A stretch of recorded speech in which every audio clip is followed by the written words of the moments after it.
Thank you, Doctor. I take the floor from you. Good afternoon, everyone. Assalamualaikum warahmatullahi wabarakatuh. How is everyone doing? How is everyone doing after lunch? That's the most important question. Are you good? Are you still good? Yeah? Can I ask you to stand up now? No, you don't have to. So I will stand up myself. Can we stand up? Okay, good. Thank you for cooperating. Right, okay, so I'm so sorry, I have to apologize to make you stand up, but I want to make sure that this afternoon session is not something that we should waste. And because we have two very important persons with us today, and I would say that today's afternoon session is one of the most instrumental, because these two very instrumental person comes from, first is ITC himself, and also from Departments of Standard Malaysia. You may sit down. Thank you very much. Right. So I will first introduce myself. I am Zalina binti Zakaria. I am from University of Malaya Halal Research Center. So I've been tasked today to moderate a very important session indeed. And like I said just now, we have very important persons with us. First of all is Mr. Mahathir Amin, the Director of Industry Development Division of ITC. So this morning we have heard from the KP himself, that is Mr. Faisal, on the role of ITC and its role in developing M4 and MFTG. Am I right, Mr. Mahathir? Right. And one thing that I want to share with you that actually haunted me until now is that what Dr. Ekaterina said. We in this country are very luxury. Why? It is because we are living in the most Muslim friendliest way. Everywhere is Muslim friendly. And what excites me most is that she said, this is what I have written from her. She found that there is almost none other Muslim friendlier nation. She has traveled to more than 35 countries, and she found that Malaysia is the most Muslim friendly country in the world. So I think from that alone, give us one very important and connotation that remarks. I think I will go back to university, to everywhere that I go, carrying that with me, right? And thank you, Cik Mahathir, and also not forgetting another person that is also instrumental today, that is Cik Sabariah from Departments of Standard Malaysia. I have heard so many times about you. Never met. So we were guessing just now, oh, is this Cik Sabariah? But I have heard so many persons speaking about you. For example, Datuk Fadilah Baharin, she was your former deputy, DG. Fakizah, Wan Fakizah, so always spoken about you. And also now that you are replacing sort of halal standards from her, you are substituting her in terms of managing halal standards of Malaysia. So very important role as well. Okay, so are we ready? Are we ready? The only thing that actually saddened me most is that I was tasked not to go further than 40 minutes. We are out of time, unfortunately.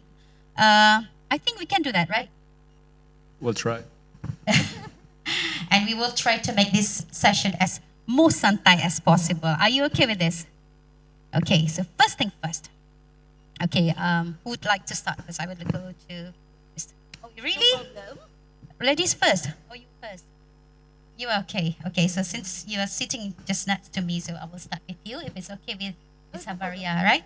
Okay, Encik Mahathir. So, ITC has been instructed with all of this task, meaning first, since 2009, it has been established under the purview of MOTAC, to have training, to have all of this capacity building, to have research done on Muslim friendly. And the Director General said that we are the first ever country in the world until now that has established such ecosystem like this. And the thing with us is that some people, especially from industry perspectives, they would think they were coming even to me as academics. How do we perceive kejap halal, sometimes Muslim friendly?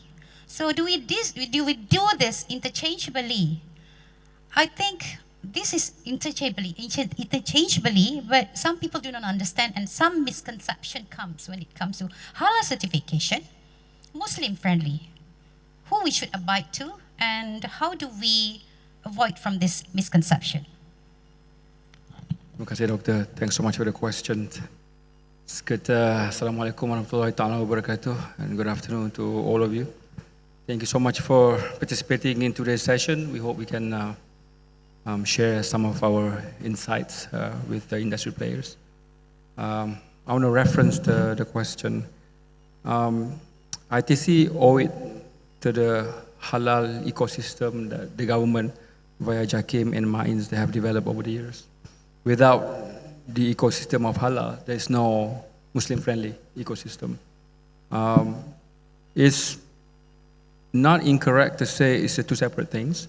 Halal is a clear black and white certification exercise taken over by JAKIM with the supports of state religious councils. Because Muslim-friendly was a concept that was introduced for the tourism industry. Tourism industry is by nature is a service industry. So I'll give you an example. If we are to call a hotel a Muslim-friendly hotel, 70% of the requirement to call yourself a Muslim-friendly hotel comes from your validity of halal certification. 70%, at least 70%. Without that, you won't even call yourself a Muslim-friendly. The rest of the requirements that would include prayer facilities, access to surau, and all the amenities that you need to provide are all an extension of the halal certificate. So that is the difference. So halal sits within the Muslim-friendly. But within the Muslim-friendly must have halal. But sometimes, even there is a halal certified establishment, not necessarily you are Muslim-friendly. So that's how you distinguish between the two. Correct. They must coexist. To call itself Muslim-friendly for a country or a state or a company to call themselves a Muslim-friendly, to have a Muslim-friendly ecosystem, must have both hand in hand. But of course, the biggest integrity, the most technical requirements mostly rest on halal requirements. Right.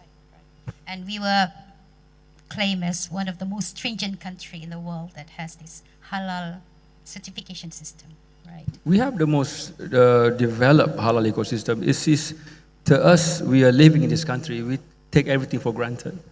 Which is true. We're not worried about halal food. And I was in India in January. So looking at the brothers and sisters, the minorities in India, even though there are 200 million Muslims in India, they're still considered a minority in India. Yeah. But the fact that they are struggling for every single time where to dine, especially if you're manufacturers, it's a real struggle. For example, if there is a dispute between two manufacturing companies, one could be calling out the other with ridiculous claims saying that you have a pork trace in your product. They have no scientific avenue to prove otherwise. So you end up with he says and she says. While in Malaysia, everything is systematically approached. So we are very lucky. We're very lucky. And then I think we will, every day we go out about in our business and we don't even worry about where to eat, where to pray, everything's taken care for. But that's why Malaysia is the #1 Muslim-friendly country in the world. Right. Thank you very much for that. We'll go, the follow-up question will be after this. So, Cik Sabariah. So, one thing that impressed me most is actually for the participants' information, Malaysia is the first country that notified WTO for implementing halal voluntary system and having halal standards. Halal standard first in the world, I was told. So that is very impressive for a small country like Malaysia. We're not industry country. So coming from that, and even our neighbor country who has really developed industry, halal industry, that cannot compete with us in terms of standards and also certification system. So to get to that right position, so how do you think? What do you think has made Malaysia like this in terms of halal standards? Thank you, Dr. Zalina, for the question. Malaysia is super well known, I can say, in terms of halal certification. Our halal certification is accepted worldwide. So, in terms of Malaysia, we are as a small country, but we take initiative to notify WTO. We are the first to notify. This is. Do you remember what year was that? I can't really remember that. But very early, like yeah. 2000. Yeah, back then, sometimes ago, because I was in the meeting, I think 2016, I was there at that time. We know Indonesia also take the same initiative, notifying their halal law, yes. And at that time, so for Malaysia, definitely, halal is a big, people will see halal as a restriction for trade. So that is why we need to notify to WTO. So currently, if you see in most of trade negotiation, I can say, like myself, I'm one of the trade negotiation for ASEAN Canada. So previously, they would like to propose to include halal is one of the chapter in the negotiation, mean that they are accepting our halal. They mean they recognize halal as one of the chapter for export, a prerequisite requirement for export. That is the requirement why we need to notify to make sure that public aware that this is the requirement that Malaysia emphasize. Okay. So it's a good achievement, yeah. Not only because of the requirement, yeah. but because it's a voluntary. It's not a requirement. Yeah, it's a voluntary. Because you can say halal certification in Malaysia remain voluntary, but the industry see the value of the halal certification. That's why they go for halal certification. I think it's the beauty part of it. Yep. Yeah, we do not have to, like, if possible, I would like imposing. myself. We're not imposing anything. Exactly. And even without imposing it, Yep. mandatorily, we are still at good position. Like, people see halal Malaysia is one of the benchmark of the global benchmark, right?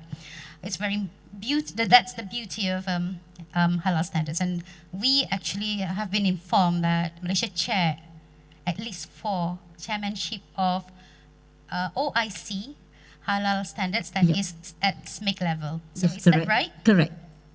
Currently, we are holding 2 secretariatship on halal supply chain and also medical devices.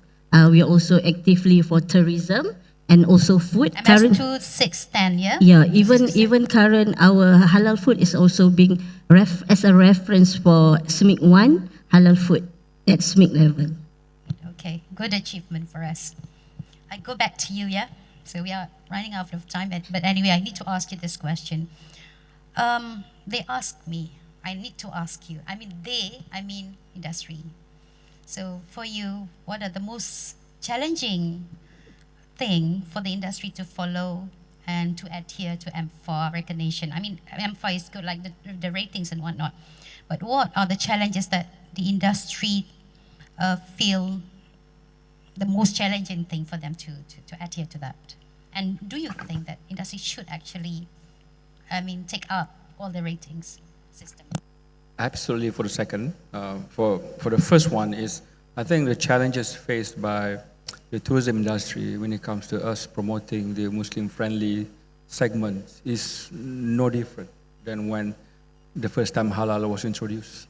The same obstacles, the same challenges, the same skepticism.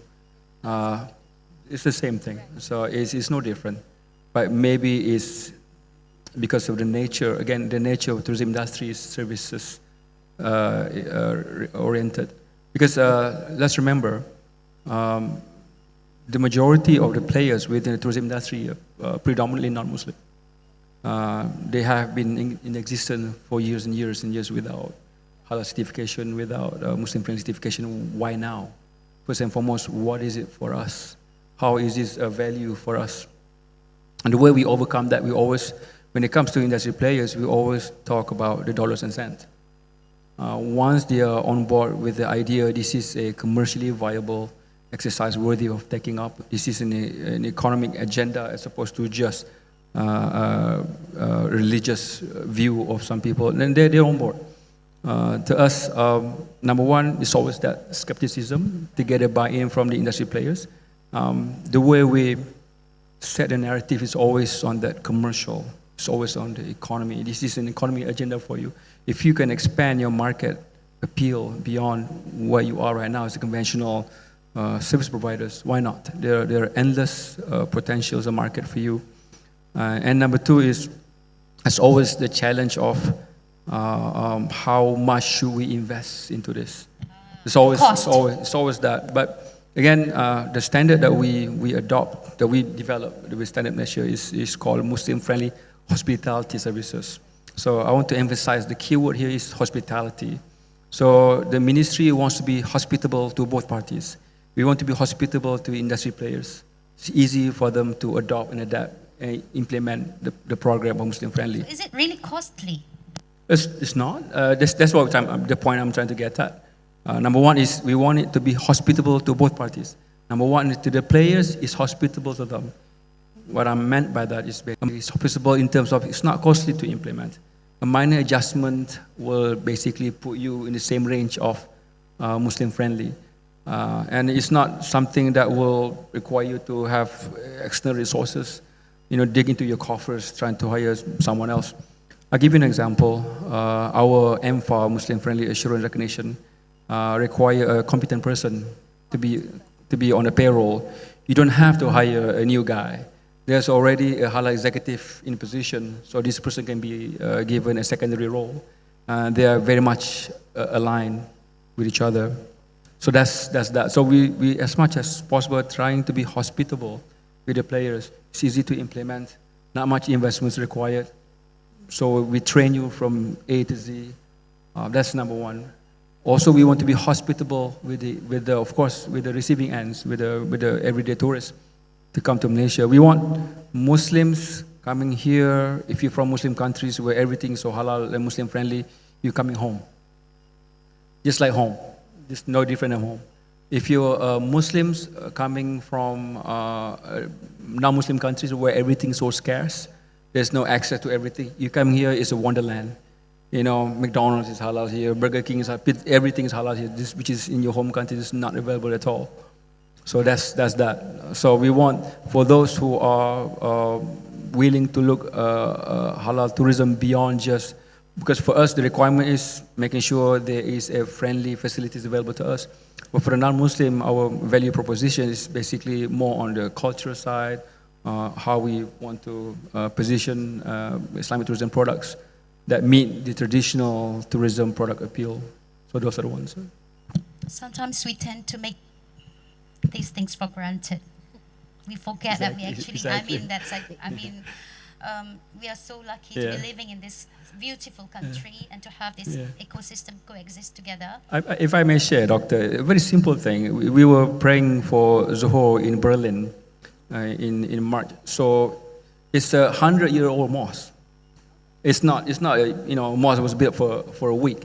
The simple act of separating where you perform your ablution to the prayer hall, basically you have to take off your shoes in the freezing weather of Berlin, go downstairs, perform your ablution, and you have to carry your shoes, climb up the stairs, and perform your salat. That is not friendly at all.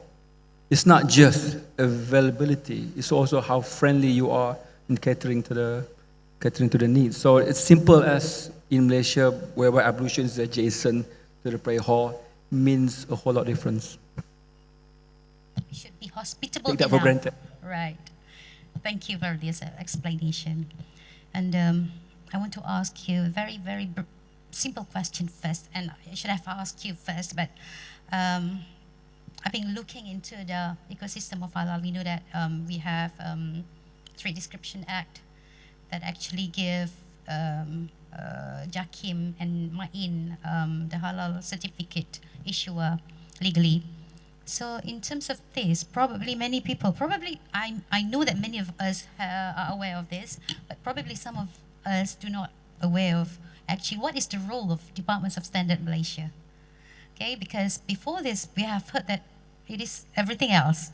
Okay, somebody else doing this kind of standard development. If you could enlighten us about the role of Departments of Standard Malaysia, would you please do that? Thank you very much. Okay, thank you, Doctor. And when you are talking about halal and Muslim friendly, where Standards Malaysia stands, actually we involve both. We have both standards on halal. We have also standards on Muslim friendly, what Mr. Mahathir said just now. We have Muslim friendly hospitality service.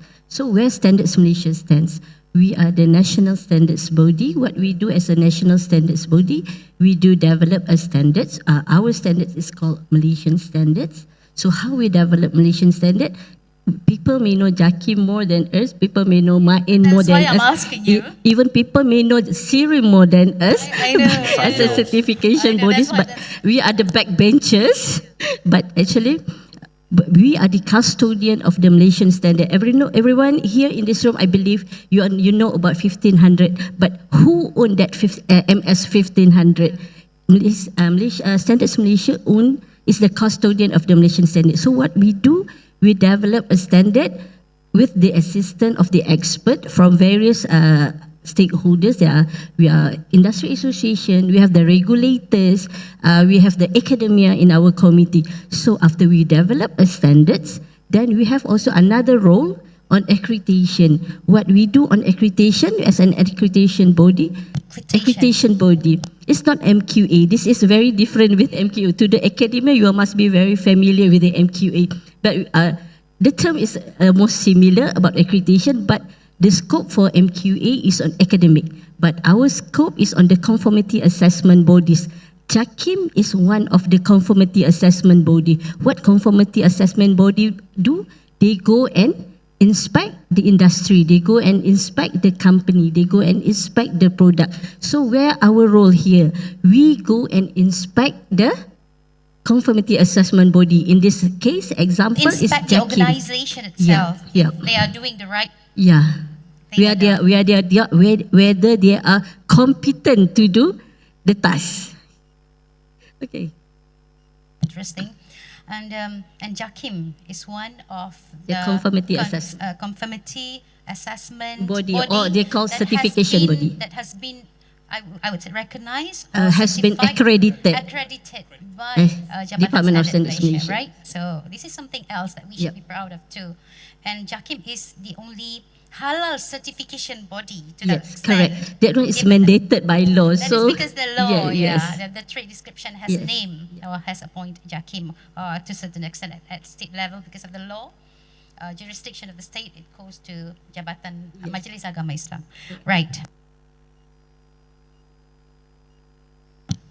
Is everyone okay? Or are we talking with us three here? Is everyone okay again? Yeah. Can you take up your hands?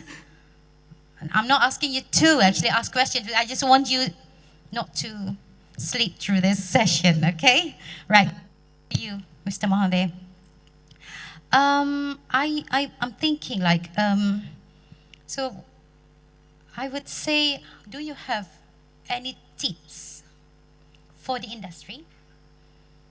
How to get the best rating from your perspective, from ITC point of view, like this morning that we have learned, actually there are 3 types of rating. First is the platinum, and then gold and silver. Even silver is good already.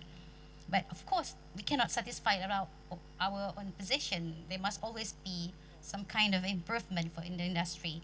So what is your, your recommendation or your tips and tricks for the industry to follow to get the best rating? Thank you, Doctor. So first and foremost, what ITC is trying to build and develop is a end-to-end ecosystem infrastructure. We're not only focused on the hotel. There is a critical component of the entire supply chain of Islamic tourism, but it's just one component. We want people to arrive in Malaysia and take things for granted. Again, you arrive at the airport, there's prayer facilities for you, there's eateries for you, and you go to the hotel, it's MFA certified hotels. The restaurants are halal certified. You go to museum, there are prayer facilities for you there if you need to perform salah. And there's a halal certified cafe there. So wherever you go in the country, there is access to Muslim-friendly facilities. We do that by expanding our program into multiple schemes.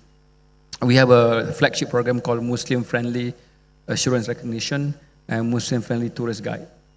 So Muslim-Friendly Assurance Recognition, or short for MFA, is a bit of a mouthful, but MFA is sort of like rolls off the lips.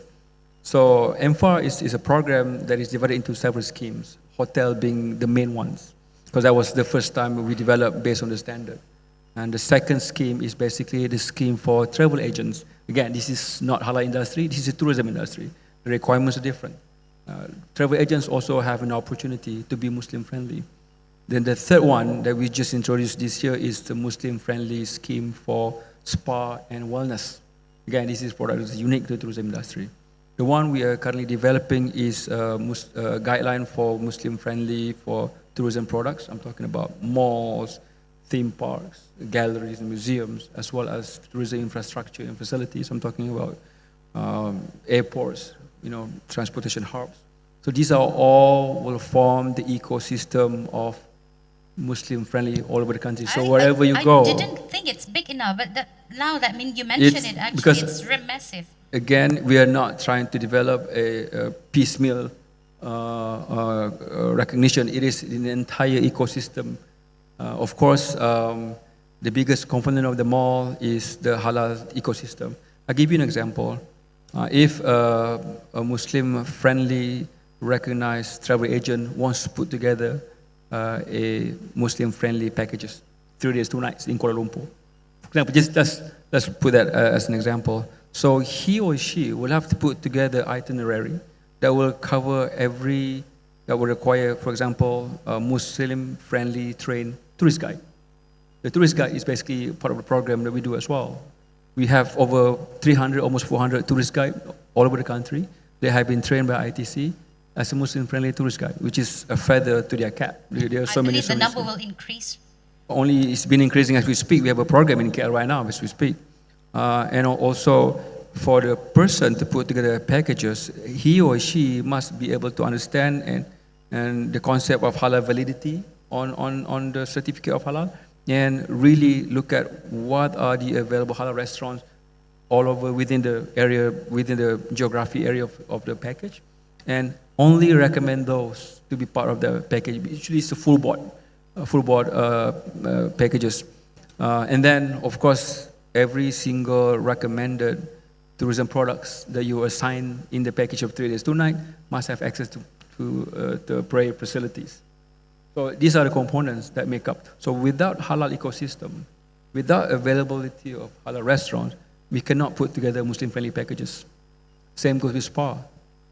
So spa is a unique case whereby spa have been sort of slapped with all kinds of misconceptions and negativities. I don't have to explain more about that. Yeah, but I think this morning we have the session right. With industry, and they have mentioned right. all these misconceptions. So, and what we've been wanting to do, I think what we're trying to do basically to try to give it a ritual cleansing, to the industry. So we'll give them a proper guidance on how to turn your business. In a way, when I say ritual, means there is a Muslim-friendly requirements that is applicable to you as part of your offerings, and then you, instead of spa being associated with negativity, now you have Muslim-friendly segment as part of your offerings. So these are all part of the each relatable components, interactive components within the Islamic tourism ecosystem. The minute you arrive at the airport till you leaving the country again. That's why I said it is bigger. It is more massive than what I have some thought about it before. which is really good for us, I think. And going back to you, Sheikh Sabariah, industry came to me again asking, so we have 9 schemes of halal certification, right? Can it be added up? Like, I know that it is under Jakim's purview of introducing how many schemes if they want to introduce it. But like for industry, sometimes they feel an urge to get certified certain matters. Like for example, textile company has been coming to the regulator, please open another scheme for us because we need to compete with other country that can actually penetrate international market, especially those country that like they demand halal material, for example. So what do you say coming from Jabatan Standard Malaysia? Can you actually, or can industry push for new halal standard? Definitely yes. Because whenever we develop a standard, definitely the requests come from the industry. Because we doesn't develop a standard as sebab syok sendiri. Because when we develop a standard, definitely there is a demand. Because let's say industry have a new request, please come for it. Please come to Department of Standards Malaysia, put your proposal. Actually, there is a form in our website that you can fill up that let's say you have any request for new standards to be developed, please put forward, put everything that you want, then we will table the new program, new standards to our committee, then they will look whether this standards is got takers or not, because we don't want, because we have an experience, because previously we have developed, I think back in 2020, we have developed more than 6,500 standards on shelf. But people don't realize that Malaysia already actually have this much of standards. I don't realize it either. For halal itself, we have around 29 standards.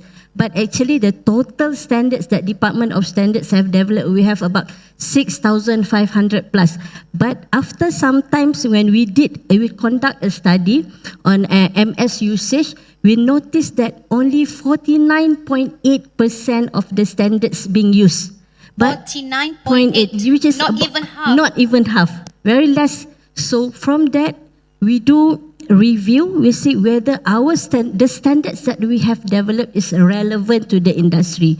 So we do stock taking, we do systematic review, then we see from that 6,500, currently now we only have around 4,600. We keep accepting. If industry requests, we keep accepting, and we look whether this standards will be a user, will be a taker. So how we measure usually by the number of sales. We monitor the takers by the number of sales or by the regulators whether they make use the standards in a regulation. But there is no point if we develop standards but no takers. But if the industry usually don't come by one company, please come with association. That will be the demand come stronger. Instead of you come solely one entity, but you come as a team, so we can see the demand, the push is much better. It's very good to know, and I think everyone also here. But we always accept. We never reject any request. It is good to have this come from industry, Yeah. to show that actually these are very relevant to them, and they know it better, because what is standard without the implementer? Correct. Right? Even when we are developing a standard, we will involve the industry as a part of the team, because we want to know what they as a requirement. There is no point we develop a standard and industry cannot meet. So we want to develop standards that industry can meet and comply. No point to have a good standards, good on paper, and industry cannot meet. You put so difficult requirement, and industry cannot meet. So let the request come from industry. Let the input come from industry. So there can always be a new standard, Yes, the new correct. halal standard, Yes. the new scheme. Yes. Yeah, because that's the request from industry, and they are the implementers of the standard. Yeah. All right. Very clear. I think it's quite clear from that's the question from the industry. back to you. Probably, am I doing the last question? Do you think? Only 10 minutes. We have last 5 minutes each. Also in ITC, I mean in the M4 recognition, in MFTG, development of rating and whatnot. So do you exercise this quadruple helix? I mean, how would you, standards is very clear. I was involved in one of the committee, the working groups before, and I know how it works because you always involve quadruple helix, whatever that you call quintuple helix, multiple helix, meaning they come from different like association, they come from academics, from the regulator, and you pick up like chair that is the most relevant to the session and whatnot. But from M4 rating MFTG, like, do you always consult industry, and how easy industry can actually give feedbacks with whatever they feel about the rating? Absolutely. Obviously, I just want to share how we developed the MS 2610. I was lucky to be part of that leading committee for that, representing ITC in 2015, where we did that with under the previous KP, Zol. So we always start with industry players. We always start with them. We will never try to put anything in their mouth that they won't like. We always, because for years, the standard has always been part of ITC's original blueprint. But then we knew for sure there is need to be some kind of industry-led regulation to the industry if the industry is going to thrive and prosper. But we didn't know what kind of appetite we're getting from the industry. So upon engagement after engagement, because the thing about tourism industry is we have a lot of associations. There's a hotel association, there's a travel association, there's a hotel owner association, a theme park association, all kinds of associations. So it's easy to access, to hear the voice of the industry via this association. And these associations are all registered under the ministry. So that proved the legitimacy of this association. So we've had received a chorus of demands and even requests to have a Muslim-friendly guidance in place. At that time, we didn't have a name. We were looking at halal tourism standard. We're looking at ideas of Sharia guided standard, or what should we call this? And again, we understand the nature of the tourism industry. It's not food industry. So it is service in nature. So we want to be friendly and hospitable to both sides, like I mentioned previously. So we ended up choosing the terms Muslim-friendly, which I think worked really well. And even choosing the terms was actually was a consensus of the industry. I mean, again, the reservation from, at least for the non-Muslim players, we do not want to label ourselves as a Sharia. I mean, sometimes it's not comfortable, especially if you're dealing with international chain. If it's, say, a Mardia hotel, if it's a locally homegrown brand, they'd be happy to call themselves Sharia compliant. But Marriott Bonvoy may not be so comfortable with calling themselves Sharia compliant, because goes back to the policy of each individual company. So I think that we want to take the middle road. So we said Muslim friendly. We add a word friendly there, we add a word hospitality there. These are all terms that rings well with the tourism industry. Just to know, like, do you do any research or conduct any survey, like, before and after getting the recognition? How fair they go? Like, how do they get, like, how prosper they are compared to before? For sure, because obviously before we even developed the standard, we had a series of industry engagement. Then we developed the standard. I will call that an upstream.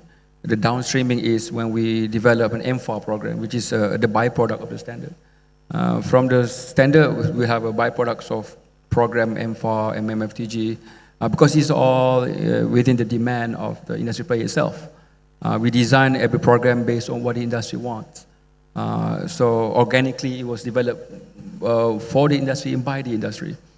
And then I can only put the merit on the program is by the take-ups of international take-up. So we've got Marriott under us, we've got Movenpick, we got international buy-ins. So obviously it is a sought after a program for all these international names. So that itself speaks to the success of the program.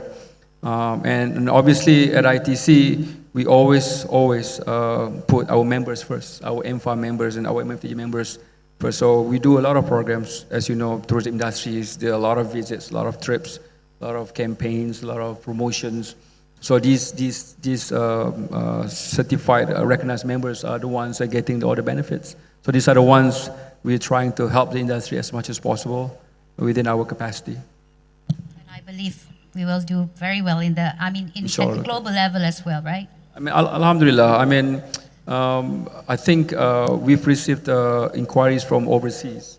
We were in Russia. I just got back from Russia, actually. It's been a couple of weeks.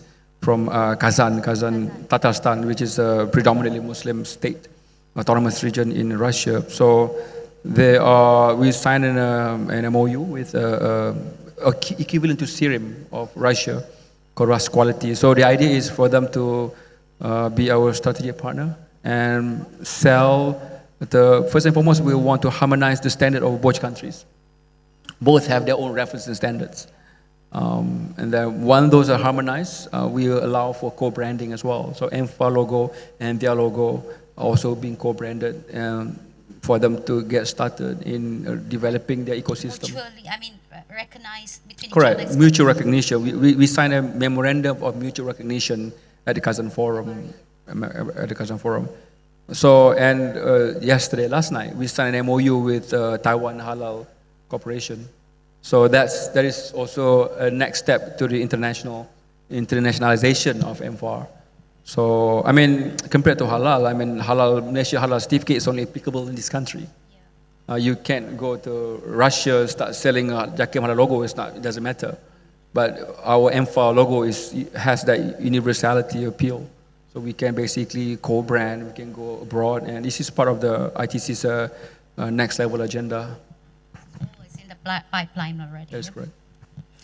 I have got 3 more minutes, unfortunately, but I want to ask this question. Really, so we have been requested by, I think OIC itself, that please Malaysia join IFHAB. Okay, so do you mind to share what is IFHAB? And don't you think by joining IFHAB, then we will lose seniority in halal certification globally? Thank you, Doctor. This question is quite, I cannot, if I say serious, but we are towards that, joining IFHAB. But do you mind explaining what is IFHAB is? Probably many of us I forgot the real name. I'm sorry. International Foreign Halal Recognition Body, right? Yeah.